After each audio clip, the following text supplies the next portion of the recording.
আর একটা প্রশ্ন স্যার, ইসলামী রাষ্ট্র কায়েম করতে বা কোরআনের রাজ কায়েম করতে ইসলামী দল করা ফরজ কিনা জানতে চাই। না, দল করা ফরজ না, কোনো দল করা ফরজ না, তবে দাওয়াত দেওয়া ফরজ। দাওয়াত, আল্লাহর পথে মানুষকে দাওয়াত দিবেন, হ্যাঁ ইসলামী রাষ্ট্র কায়েমের জন্য দাওয়াত দিবেন, বলবেন, এবং এই কাজের জন্য যদি সংগঠিত হয় তাও হবে, কিন্তু দল করা ফরজ না। কারণ দল করার অর্থ হচ্ছে আপনি নতুন একটি ফেরকা আবিষ্কার করলেন। ইসলামে কোনো দলাদলির জায়গা নেই, ইসলাম প্রত্যেকে সমান, প্রত্যেক ইমানদার মাসুম, এই যা সবাই আছে আমার লোক, আলাদা কোনো দল করা ইসলাম অনুমোদন করে না।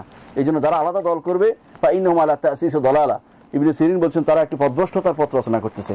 আর দল করার অর্থ এখন মনে করবে আমি ভালো খারাপ, দল করার অর্থই এটা মনে করবে, এবং দলের কারণেই আমি দেখেছি ভালো মানুষদেরকে তারা ঘৃণা করতে শুরু করেছে দলের কারণে। এই যে দলীয় দৃষ্টিকোণ সংকীর্ণতা নিয়ে আসে, এটা না করে পরস্পর মিলেমিশে থাকবো।